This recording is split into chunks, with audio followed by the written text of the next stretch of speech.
You talking to me? Who the hell else you are talking to? Sorry for this, I couldn't resist it. Yes, you have guessed it. I'm going to talk about Taxi Driver. 1976 की Martin Scorsese की taxi driver विश्व की महानतम फिल्मों में से एक है। Taxi driver is a moment in harmony. Harmony taxi driver जैसे भव्य कैओस के लिए एक अजीब सा शब्द है, पर स्कॉर्सेसी के जादू में पटकथा, निर्देशन, अभिनय, सिनेमाटोग्राफी, एडिटिंग की एक ऐसी एल्केमी क्रिएट होती है कि ये जो जॉल्टिंग कैओस है एक चढ़ते नशे सा अपनी पूरी स्पष्टता में दर्शक के मानस में धीरे धीरे उतर जाता है और एक एक एलिमेंट इस फिल्म का बिल्कुल क्लैरिटी से उसको समझ में आता है। और इस हर एलिमेंट ने अपना काम स्टोरी टेलिंग की सेवा में पूरी निस्वार्थ सटीकता से किया है और जादू बुना है। जैसे कि एक नाइटमेयर में होता है कि हमें पता नहीं रहता कि नाइटमेयर कहाँ से आया, उसकी पृष्ठभूमि क्या है, उसी तरीके से टैक्सी ड्राइवर ट्रेविस बिकल की कहानी है। हमें नहीं मालूम वो कहाँ से आया है और कहाँ जाएगा। ये एक स्लाइस ऑफ लाइफ है उसके जीवन के कुछ थोड़े से दिनों के बारे में। वो उन दिनों तक कैसे पहुँचा, ये सब पृष्ठभूमि में एक्सप्लेन करने की कोई ज़रूरत महसूस नहीं की गई है। ट्रेविस का रोल ऑफ कोर्स यादगार तरीके से रॉबर्ट डी नीरो ने किया है। ट्रेविस शायद वियतनाम वेटरन है जो कि रात में टैक्सी चलाता है क्योंकि वो रात में सो ही नहीं सकता है।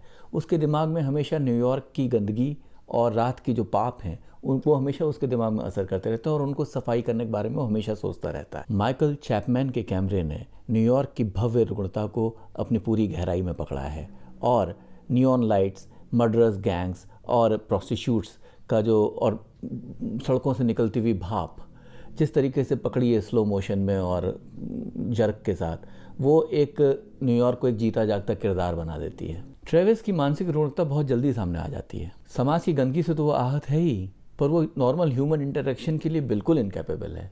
उसे ह्यूमन सोसाइटी में एंट्री ही नहीं मिल रही है। उसे समझ में नहीं आ रहा है कि कैसे वो लोगों के साथ सामान्य व्यवहार करे। ऐसा नहीं है कि वो ह्यूमन सोसाइटी में एंट्री का प्रयास नहीं करता है। एक दिन वो बड़ा तैयार होकर बड़ा चार्मिंग बन के जाता है एक प्रेसिडेंशियल कैंडिडेट की जो कैंपेनर है उसके पास और उसे प्रपोज करता है। उस वक्त वो बहुत चार्मिंग लगता है, पर एट द सेम टाइम धीरे धीरे हमें पता चलता है कि जो बातें वो बोल रहा है वो बातें बिल्कुल एक दूसरे धरातल पर बोल रहा है और जो कैंपेनर है लड़की सिबिल शेफर्ड वो उसको बिल्कुल दूसरे धरातल पर महसूस कर रही है।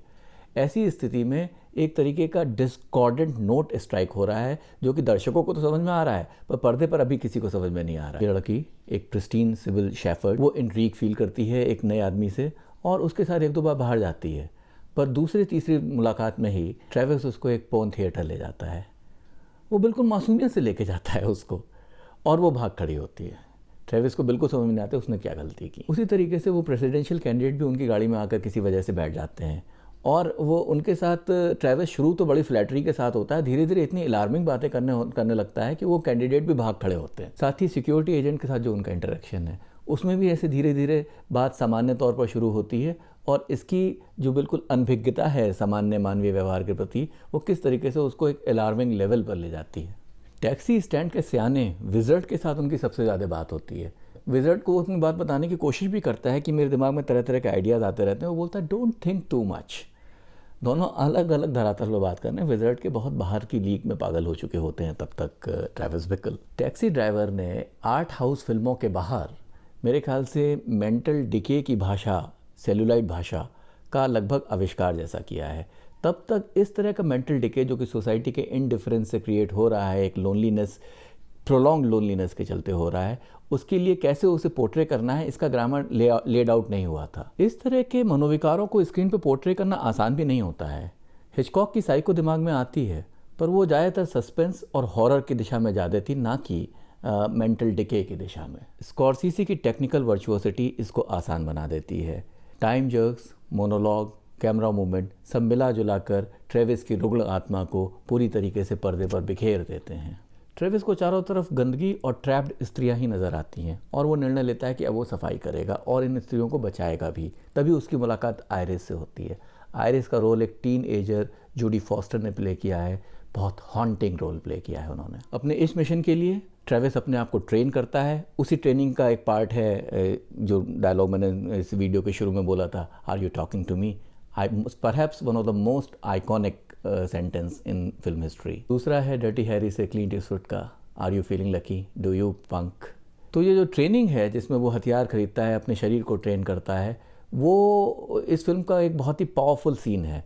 जिसमें वो बिल्कुल अकेला होता है और उसके एकांत में स्कॉर्सेज़ी हमको उसके कमरे में बैठा देता है और हम उसके पागलपन से और उसकी तैयारी से और उसके फिल्म के जादू से रूबरू होते रहते हैं। सीन का brilliant backup studio binder channel पर है, मैं लिंक डिस्क्रिप्शन में दे दूंगा, उसे देखिएगा ज़रूर, बहुत अच्छे से समझाया है। परफॉर्मेंसेस की बात की जाए तो रॉबर्ट डी नीरो लगभग इस फिल्म के हर फ्रेम में हैं और उन्होंने अपने आप को बिल्कुल खाली करके ट्रेविस बिकल को ओढ़ लिया है और उनका ये जो परफॉर्मेंस है वो फिर सिनेमैटिक एक्टिंग के सबसे उम्दा एग्जाम्पल्स में से एक है।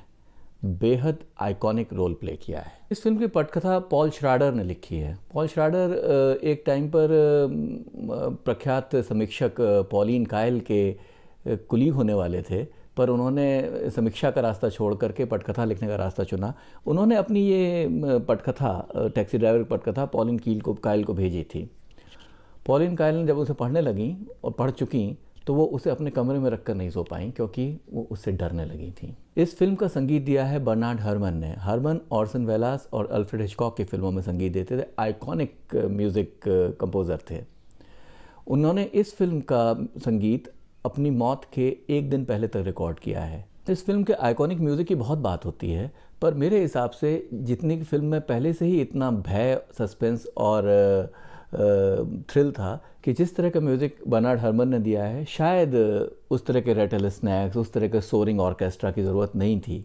पर मैं कौन होता हूँ, इस फिल्म के आइकॉनिक म्यूज़िक की बात तो बड़ी बड़ी जगहों पर होती है। और हाँ, इसमें एक दो जगह पर स्कॉर्सेज़ी खुद कैमियो में आए हुए हैं। एक सीन में वो बैठे हुए हैं सीढ़ियों पर और सेबिल शिफर्ड का कैरेक्टर उनके सामने से गुजर रहा है। दूसरा सीन जो कई बार दिखाया जाता है और उनकी एक्टिंग प्रोवेस का बहुत बड़ा नमूना है, वो है कि जब वो टैक्सी ड्राइवर की कार में आकर बैठते हैं और अपनी बेवफा वाइफ के बारे में बात कर रहे होते हैं और दोनों जने जब बात कर रहे होते हैं तो ये होता है कि एक मैग्नम जो पिस्टल होती है वो एक स्त्री के साथ क्या क्या कर सकती है।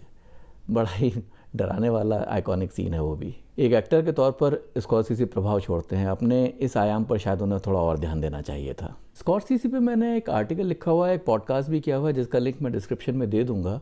स्कॉर्सेज़ी फिर सिनेमा की विधा के एक स्टूडेंट तो हैं ही, पर शायद आज की तारीख में उसके सबसे बड़े स्पोक्स पर्सन भी हैं। सिनेमा मतलब स्कॉर्सेज़ी, थोड़ा थोड़ा टैरेंटिनो उनके पास पहुंच रहे हैं। उनका सैगा एक सस्टेन्ड एक्सेलेंस का सैगा है। वो बहुत दिनों से सिनेमा के शीर्ष पर हैं।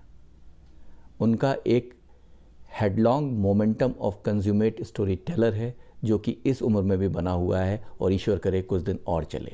मेरा वीडियो यहाँ तक देखने के लिए बहुत बहुत धन्यवाद। मौका मिले तो लाइक कीजिएगा और सब्सक्राइब कीजिएगा। Thank you so much.